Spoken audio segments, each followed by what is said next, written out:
Is it possible to become twice as valuable at the marketplace and make twice as much money in the same time? Could you become 3 times as valuable? Make 3 times as much money in the same time? And here's the big if we're going to consider it tonight. It's possible to do much better at the marketplace if you go to work primarily on yourself. And that's the theme of our seminar tonight. Learning to work primarily on yourself. People have asked me for the last 24 years, how do you develop an above average income? And the answer is, become an above average person. Develop an above average handshake. Some people want to be successful, they don't even work on their handshake. As easy as that would be to start on. They let it slide, they don't understand. Develop an above average smile. Develop an above average excitement. Develop an above average interest in other people. Develop an above average intensity to win. See, that'll change everything. Probably one of the most frustrating experiences in life is looking for an above average job with above average pay without becoming an above average person. And Mr. Shelf gave me probably the greatest clue he gave me when I first met him. He said, Jim, if you want to be wealthy and happy the rest of your life, just learn this lesson well. He said, learn to work harder on yourself than you do on your job. That was it. The beginning of the philosophy that helped to change my life. Work harder on yourself than you do on your job. When he said that, I suddenly understood why I was broke. I was a hard worker on my job. If anybody would have asked me, age 25, Mr. Roney, you a hard worker? I'd have said, yes, I'm a hard worker. Check my record. I work as hard as anybody. And that was true. I was a hard worker. I really was. But see, that was my problem. I was working hard on my job, but I wasn't working hard on myself. And that was my reason for lack of progress. He said, Mr. Owen, I've got the answer for you if you will listen carefully. And listen carefully I did that day and for the next 5 years. If somebody's wealthy and happy, you gotta listen. He said, Jim, I've only known you a short time. But he said, it's already my honest opinion that for things to change for you, you got to change. That wasn't quite the answer I was looking for. But that's the answer he gave me, and I pass it along to you on this warm summer evening in Anaheim, California, 1981. For things to change for you, you've got to change. Otherwise, it isn't going to change. In rotation, the next season after fall is what? Winter. Pray tell, how often does winter follow fall? Every year regularly for the last 6,500 that we know of. See, it is not going to change.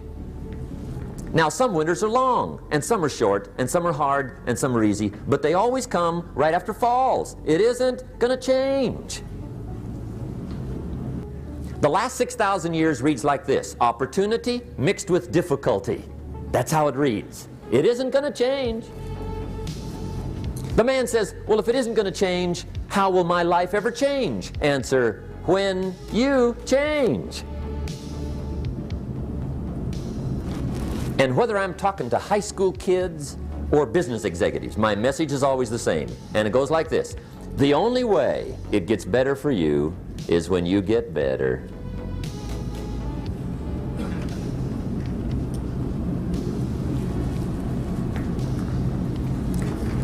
And business is like the changing seasons. One of the best ways to describe life, it's like the seasons.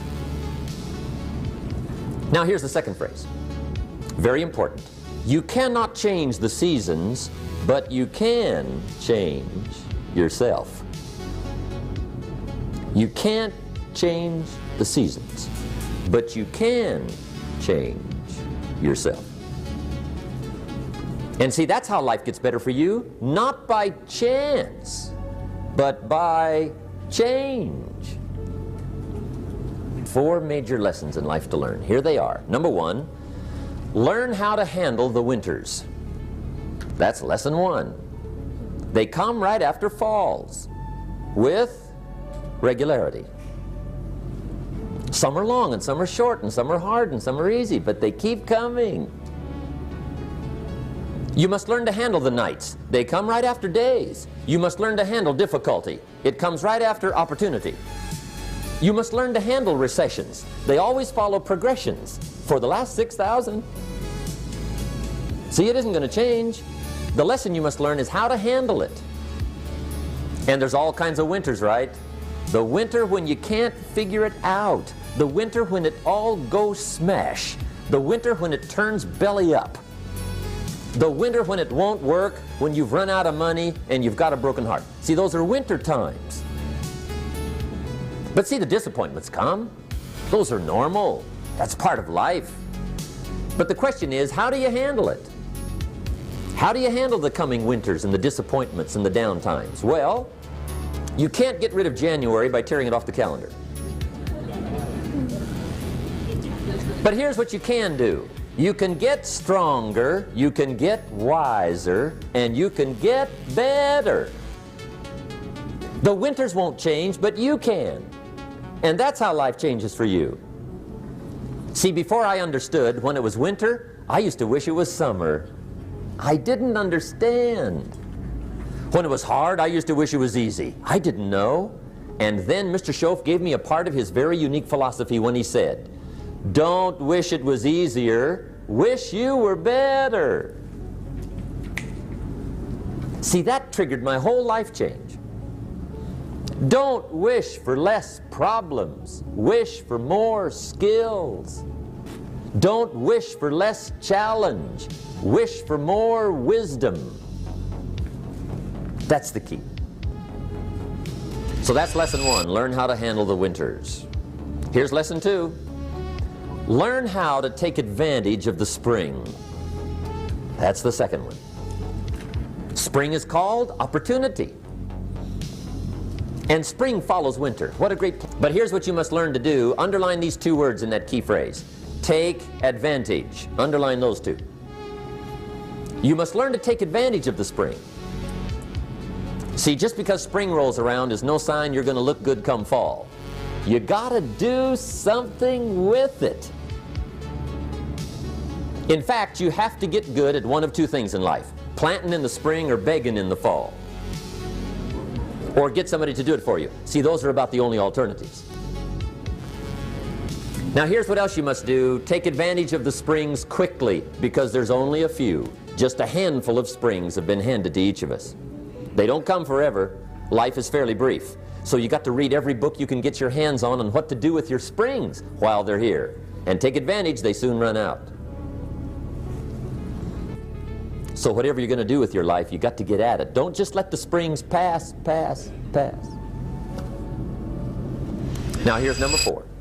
4th major lesson in life to learn. Learn how to reap in the fall without complaint. Learn to reap come harvest time without complaint. Take full responsibility for what happens to you. It's one of the highest forms of human maturity, accepting full responsibility. It's the day you know you've passed from childhood to adulthood, the day you accept full responsibility. And another note, learn to reap in the fall without apology. Without apology if you do well, and without complaint if you don't. That's maturity. I used to have that long list of reasons why I wasn't doing well. To explain.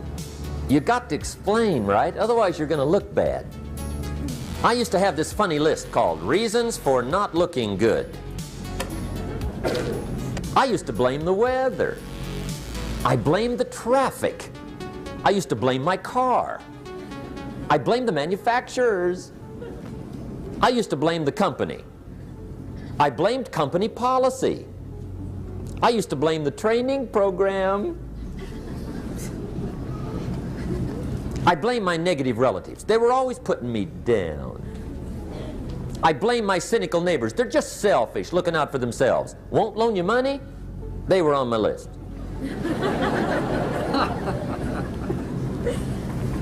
I used to blame the economy. I blame the community. That's a pretty good list for not doing well, isn't it? One day, with sort of a curious look on his face, he said, "Jim, just out of curiosity, tell me, how come you haven't done well up until now?" Excellent question. I thought, well, so I won't look too bad, I'll go through my list. And this list I just gave you, I put that on him. And he was very patient. He let me go through the whole thing, the government, the weather. I went through this whole thing. When I finished, he looked my list over very carefully. He said, "Mr. Rohn, big problem with your list. You ain't on it." How brilliant.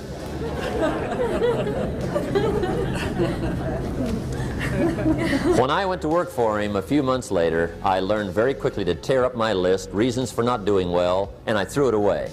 And I got me a fresh piece of paper. And I put one word on it.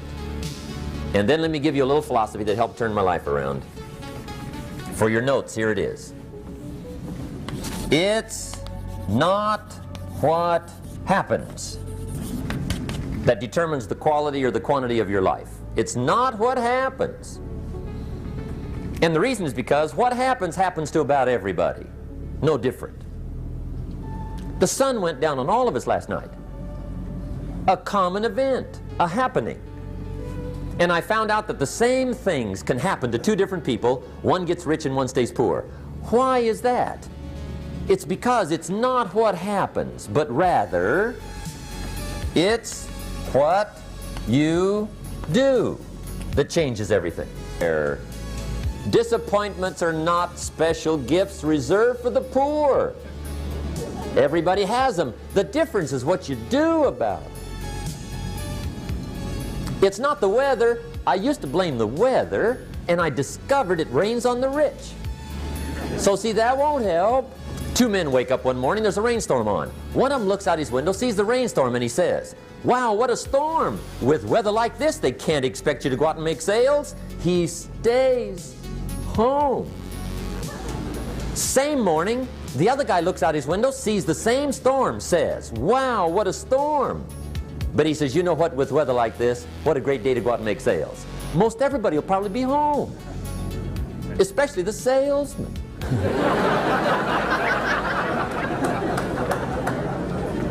See, that's the difference in how your life works out. It's not what happens, it's what you do. So here's one of the key questions of the evening. Starting tomorrow, what are you going to do that'll make a change in your life's direction? Good question. What are you going to do starting tomorrow that'll make a difference? Now see, if you don't do something starting tomorrow that'll make a difference, guess what? It's gonna be the same. And see, that way you can guess what the next 5 years are going to be like. Look at the last 5. Because the next 5 are going to be like the last 5 unless you, major key, tomorrow, change it all. Or change a little, or change something, or don't change. It's choice time. You can do whatever you want. But it's nice to know any day you wish you can change your whole life.